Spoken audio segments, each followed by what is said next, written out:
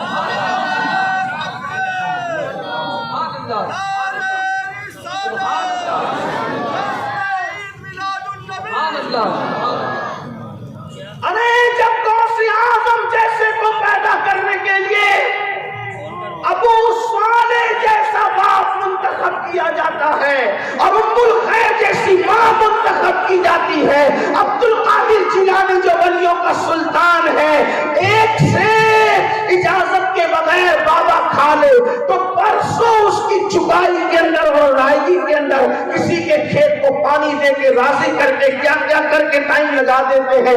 اندازہ کریں ولیوں کا سلطان ابو صالح جیسے باپ سے پیدا ہوتا ہے اور ام الخیر جیسی ماں سے پیدا ہوتا ہے۔ ولیوں کے سلطان کے لیے ایسے ماں باپ چنے جاتے ہیں، تو جو نبیوں کا سلطان ہوگا ان کے لیے بابا کیسا چنا ہوگا اور امی کیسے چنا ہوگا۔ سبحان اللہ، سبحان اللہ، زمانے میں نہ ان جیسا بابا ہوگا نہ ان جیسی امی۔ سبحان اللہ، کیا شان ہے ان لوگوں کی، حضور کی امی جان کی، حضور کے بابا جان کی۔ اب اگر آپ ان کی بات سمجھ گئے تو حالانکہ عنوان بہت دور تک جا سکتا ہے مگر اگلے عنوان کی طرف چلنا ہے۔ تو اللہ نے مومنوں پہ احسان، اب سمجھے؟ اس کا مطلب یہ ہے کہ حضور کی ولادت اور بعثت کے وقت کچھ لوگ تھے جو توحید پر تھے، ایمان پر تھے، انہیں ڈھونڈیے، تلاش کیجیے، بہت ڈسکوری اور تحقیق اور ریسرچ کی طرف جا رہے، ذرا اس طرف بھی آئیے کہ آخر وہ کون اجلے دل لوگ تھے، وہ کون چمکتے چہرے والے لوگ تھے۔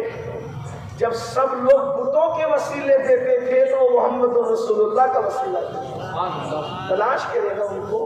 تو عرض یہ کر رہا تھا، حضور علیہ السلام کی امی جان ایسی اور بابا جان ایسے، اب حضور کی ولادت ہوتی، ایک ہی بات میں نے پڑھنی تھی، ایک ہی بات تھی، ایک ہی بات پڑھنی تھی، اور وہ ایک بات پڑھ کے میں رخصت ہونا چاہتا ہوں اور اپنی گفتگو کو دوسری طرف پہ لے جانا چاہتا ہوں۔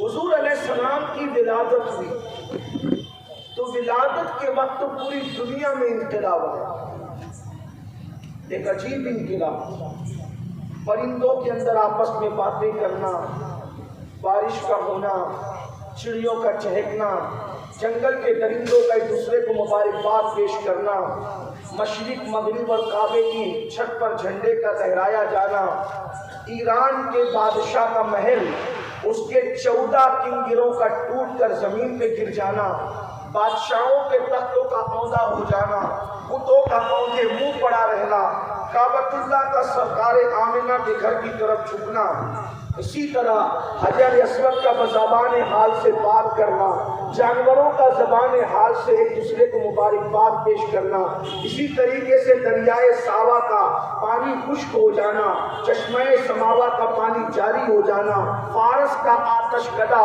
جو 1000 سال سے مسلسل جل رہا تھا اچانک اس کا بجھ جانا، یہ ساری نشانیاں ہیں۔ اور یاد رکھنا اس کو آج کے دور کے کسی امام نے نہیں لکھا، بلکہ جن کو لوگ علم کے امام کہتے، ابن الجوزی جیسا امام، امام سیوطی جیسا امام، ابن حجر مفتی اعظم مکہ، ابن حجر مکی شافعی قادری جیسا امام، شیخ محقق اللہ شیخ عبداللہ محدث دہلوی جیسا امام، شاہ عبدالعزیز محدث دہلوی جیسا امام، ولی اللہ محدث دہلوی جیسا امام، شاہ عبدالرحیم دہلوی جیسا امام، یہ ایسے بڑے بڑے بزرگوں نے لکھا، سیدنا شیخ عبدالقادر جیلانی غوث العظم دستگیر پیران پیر جیسا امام، ان ائمہ نے لکھا۔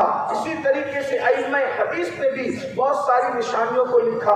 اس سے آپ کو پتہ نہیں چلتا کہ یہ جو ساری نشانیاں ظاہر ہوئی تھی میلاد النبی کے موقع پر، یعنی اللہ نے بتا دیا کہ یہ کوئی معمولی واقعہ نہیں ہے، عالمی سطح پر میلاد النبی صلی اللہ علیہ وآلہ وسلم کے آثار ظاہر ہوئے۔ ان میں سے ایک بات میں پھر کہتا ہوں، ایک بات چونکہ اگلے عنوان کی طرف چلنا ہے، ان میں سے ایک بات جو میلاد کے وقت ظاہر ہوئی اس کو آپ سن لیں۔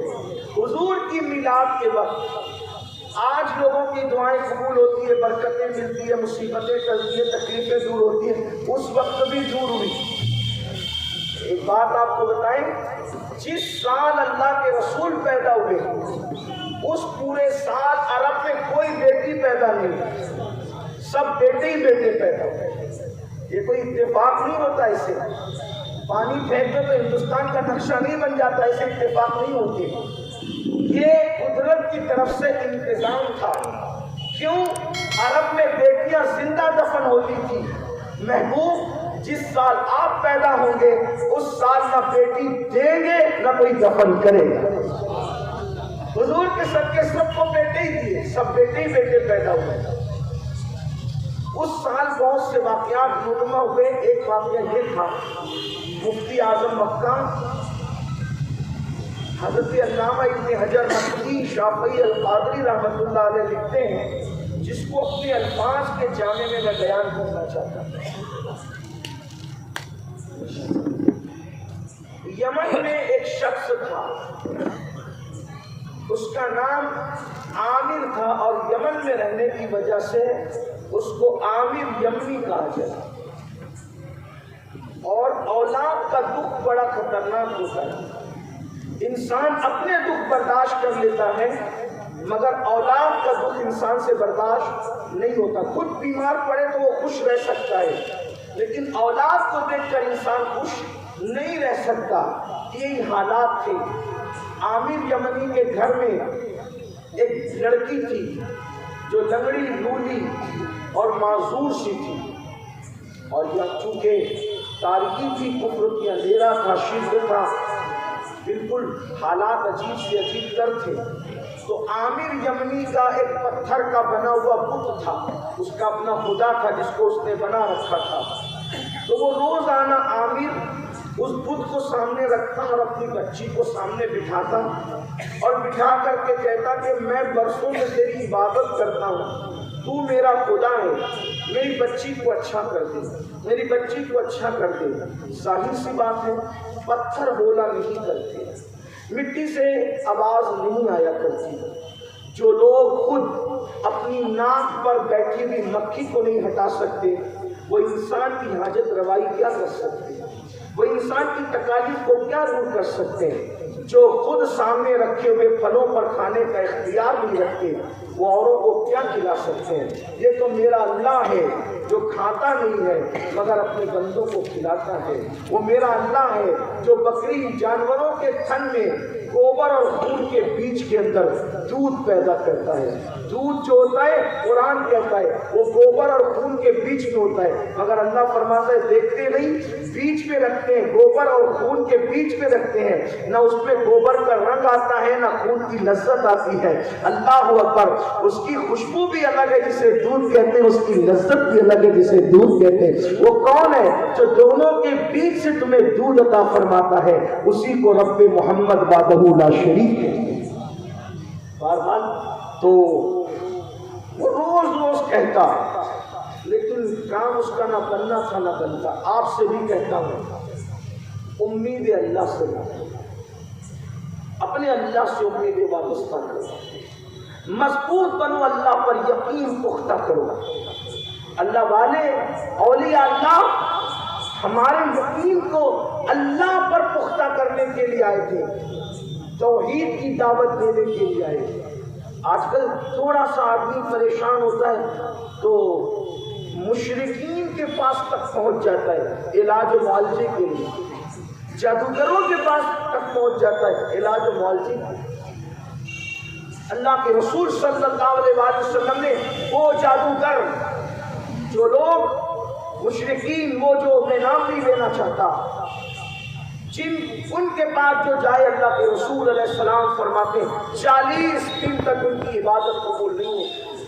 اگر وہ اسی حالت میں مرے تو گویا کہ وہ کفر کی موت مرا، جہالت کی موت مرا۔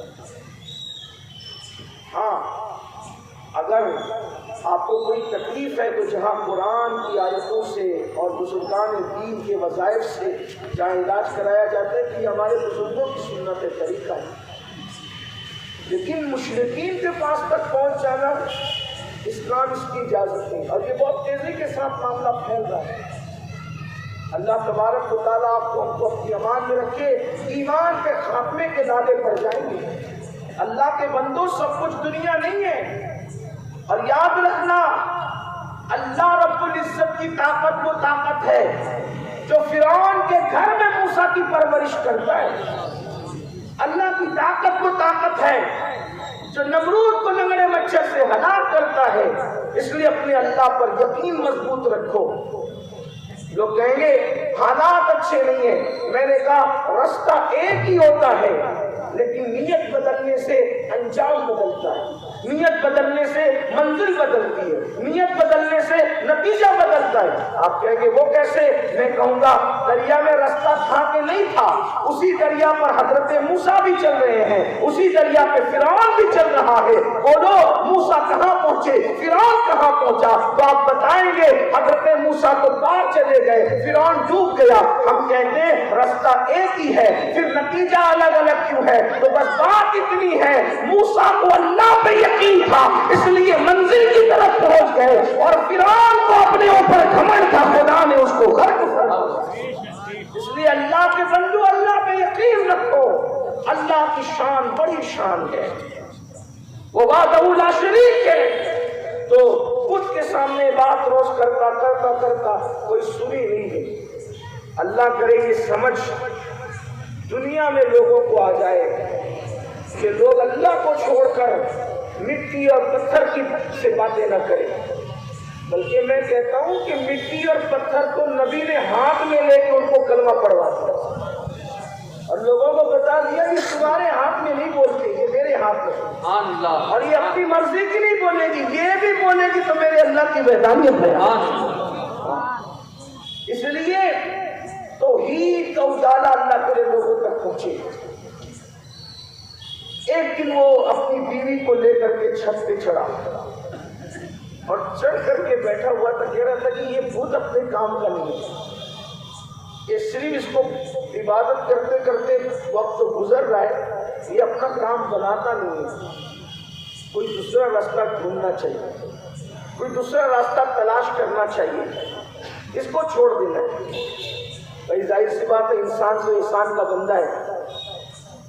پیر صاحب شادی کی دعوت میں نہیں آتے، آدمی بیعت توڑ دیتا ہے، اس کا تو اتنا سارا معاملہ ہوا تو اس نے چھوڑنا ہی تھا، معاملات ہی تھے۔ حالات ہم دیکھتے ہیں پیر صاحب، کئی لوگ میرے پاس آ کر کے مجھ سے کہا کہ آپ مرید کر لیں، میں نے کہا آپ تو فلاں کے تھے، تو کہا نہیں وہ ہماری شادی میں نہیں آئے، مجھے میرا بیٹا بیمار تھا دیکھنے نہیں آئے، میں نے کہا ہاں پہلی بات تو بیعت کرتے نہیں ہیں، اور اگر کوئی اور جگہ سے توڑ کر آئے تب تو اور نہیں کرتے۔ ایک بار یاد رکھنا، صرف شادی کی دعوت پر پیر کو نہ آنے پہ پیر کو چھوڑ دینے والا مرید نہیں ہو سکتا، وہ مریض ہو سکتا۔ بھائیوں، پیر چھوڑنے کی چیز نہیں ہوتی، پیر چھوڑنے کی چیز نہیں ہوتی۔ پیر تو وہ چیز ہے، ایک بار دامن پکڑ لیا اور اگر وہ خلاف شرع نہیں ہے تو پھر اس پر آنکھ بند کر دی، کیونکہ خدا کے دوست کا دامن ملا تو خدا تک آپ جلدی پہنچے۔ یہ ہم نے دیکھا ہے، حالات ایسے ہیں، بڑے عجیب و غریب حالات ہیں۔ تو بہرحال اس نے فیصلہ کیا میں نے چھوڑ دینا اس کو، اور بیوی سے ڈسکس ہو رہی تھی چھت پہ بیٹھ کر، چھوڑ دینا اس کو، چھوڑ دینا ہے۔ کہتے ہیں غم سبھی راحت و تسکین میں ڈھل جاتے ہیں، جب کرم ہوتا ہے حالات بدل جاتے ہیں۔ یہ باتیں ہو ہی رہی تھی، آدمی جب کوئی برائی چھوڑنا چاہتا ہے تو قدرت اس کی رہنمائی خود کرتی ہے۔ یہ باتیں ہو ہی رہی تھی کہ اتنے میں ایک نور چمکا، رات بھر ڈسکس چلی میاں بیوی کی، اور ایک نور چمکا، صبح صادق کے وقت نور چمکا، اور اس نور نے پوری دنیا کو روشن کر دیا۔ اس کی روشنی میں ملک شام نظر آنے لگا، اس نور کی روشنی میں، اور بہت کچھ نظر آنے لگا۔ میاں بیوی بیٹھے، اس نور کا چمکنا تھا کہ خدا نے ان کی آنکھوں سے حجابات اٹھا دیے۔ انہوں نے جنگل کے درندوں کو دیکھا، وہ ایک دوسرے کو مبارکباد دے رہے، مبارک ہو مبارک ہو، آمنہ کا لال آ گیا ہے، عبداللہ کا در یتیم آ گیا ہے، نبیوں کا امام آ گیا، سید العالمین آ گیا ہے، دنیا میں گونج ہے مرحبا یا مصطفیٰ، مرحبا یا مصطفیٰ، مرحبا یا مصطفیٰ۔